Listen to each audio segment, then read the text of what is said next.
Halo semuanya, ketemu lagi dalam bahasa Indonesia. Hari ini saya pengen cerita ekspedisi di Pulau Hainan di Cina pada tahun 2015 kemarin. Jadi pertama, Pulau Hainan itu di mana? Itu adanya persis di selatan Cina, sebelah timur dari Vietnam. Kenapa saya waktu itu dipanggil ke sana? Karena Pulau Hainan merupakan habitat primata besar yang kita sebut apes. Jadi apesnya ada apa? Chimpanzee, gorila, orangutan, bonobo, manusia dan owa. Habitat Pulau Hainan adalah habitat owa paling terancam di dunia, sekaligus apes paling terancam di dunia. Pada saat itu hanya ada 25 ekor di alam. Bayangkan, cuma 25 ekor di alam di Pulau Hainan. Dan bertahun-tahun para peneliti di sana coba mencari keluarga baru Hainan. Karena pada saat itu hanya 3 keluarga yang diketahui di dalam satu taman nasional yang bernama Bawangling. Taman Nasional Bawangling. Jadi itu di bawah pemerintah Cina. Dan pada saat itu di tahun 2015 saya dipanggil sama tim peneliti dari Inggris, dari Zoological Society of London. Mereka ingin menemukan keluarga baru owa.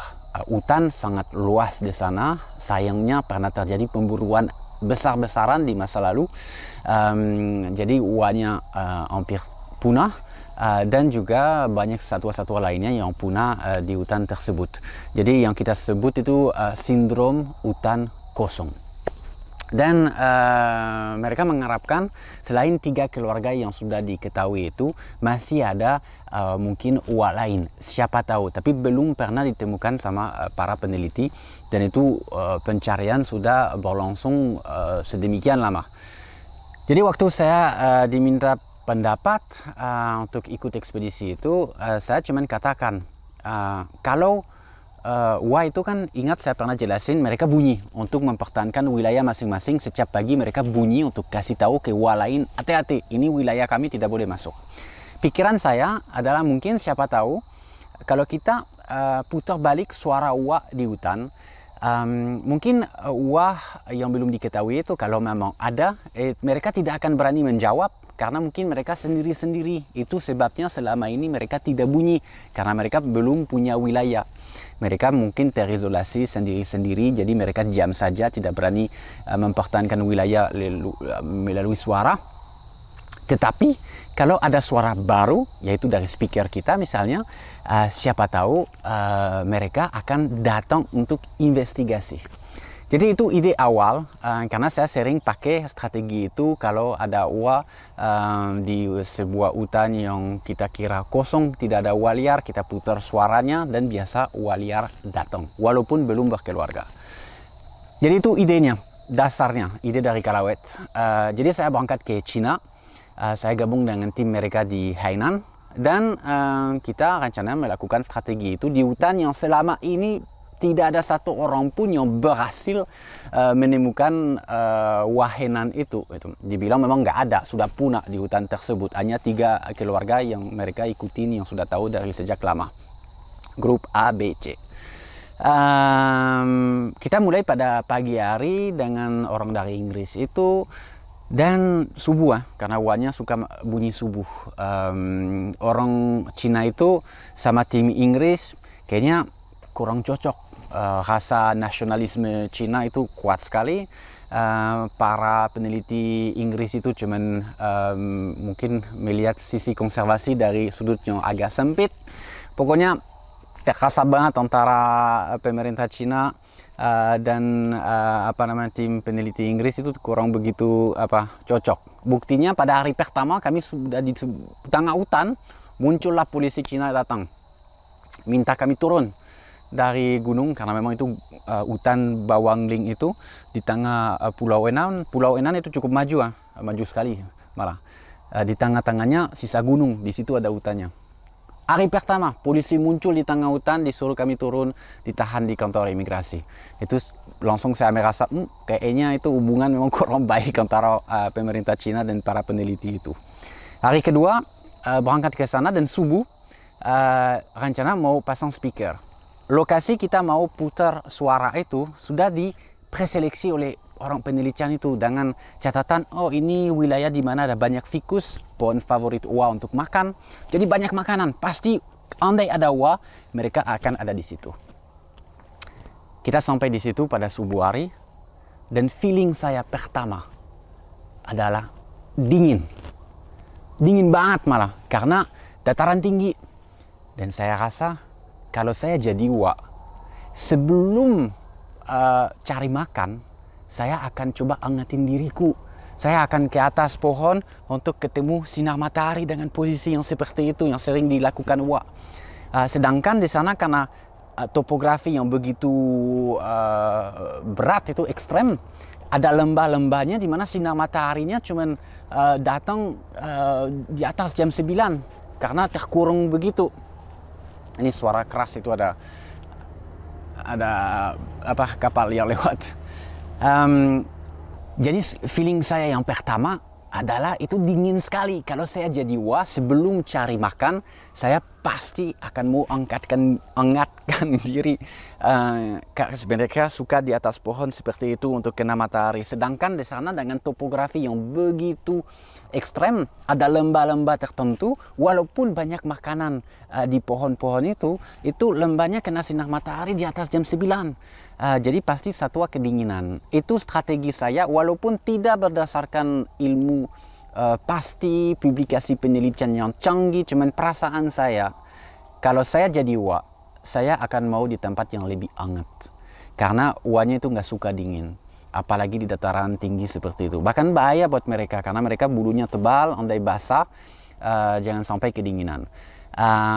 Jadi itu yang saya sampaikan ke tim peneliti itu, bahwa kalau saya jadi owa, sebelum cari makan, saya akan memastikan saya tidur dan pagi hari saya berada di lembah yang paling cepat kena sinar matahari, bahkan mungkin di atas bukit untuk kena sinar matahari secepat mungkin untuk merasa hangat, baru akan cari makan. Itu di hari yang pertama yang saya sampaikan itu. Dan mereka membiarkan saya untuk hari kedua muter suara pakai speaker di titik di mana memang sinar matahari cepat muncul. Dan gak sampai setengah jam, jauh di sana terbunyi luar biasa. Pertama berhasil buktikan bahwa ada owa lain selain yang 25 ekor yang sudah diidentifikasi para peneliti sedemikian lama, tetapi dia berani bunyi. Jadi tim peneliti itu, kami itu diawasi orang jagawana Cina dan pemerintah di situ, nggak boleh gerak bebas ya. Wah ada satu owa. Saya langsung bilang, sekali lagi kembali jadi owa, kembali jadi masuk dalam pemikiran owa. Kenapa dia berani jawab? Kalau dia sendiri tidak berani jawab. Kalau dia jawab itu tanpa punya wilayah, dia mungkin akan diserang. Andai owa itu benaran, walaupun itu speaker. Artinya hanya owa yang sudah berpasangan, sudah punya wilayah, akan berani menjawab andai ada suara baru. Tetapi memang yang bunyi cuma jantan sendiri. Ini para ebo semuanya. Dan saya ditemanin sama jagawana Cina, tetapi pada saat itu sekitar 100 meter dari saya. Saya kirim pesan ke tim peneliti Inggris, saya kejar suara itu. Saya langsung berangkat, meninggalkan orang jagawana itu. Saya sebenarnya tidak boleh pergi, kami di bawah pengawasan. Tetapi itu sesuatu yang terlalu besar, saya tidak bisa lewatkan itu, karena saya yakin walaupun di AT itu semua orang, ibu ada satu ekor, wah tidak mungkin dia sendiri kalau dia berani jawab. Tapi orangnya pada ragu kalau saya sampaikan itu. Dia dengar Shani, cuman suara jantan yang bunyi. Iya, tapi jantan akan berani bunyi hanya kalau dia berpasangan. Wah sendiri, karena dia belum punya wilayah, nggak akan berani. Saya langsung berangkat, langsung lari. Itu topografi kayak gini tuh, batu-batu semua di tengah hutan. Saya hanya pakai kompas mengarah ke suara bunyinya itu tadi. Dan jadi yang nemanin dari pemerintah Cina mulai panik, gimana Shaninya? Tim peneliti bilang dia sudah berangkat, jadi marah-marah semuanya. Saya nggak peduli, saya pokoknya berangkat, saya matikan AT, berangkat ikutin suaranya. Suaranya stop, saya stop juga. Ada sekitar 20 menit, bunyi lagi satuannya.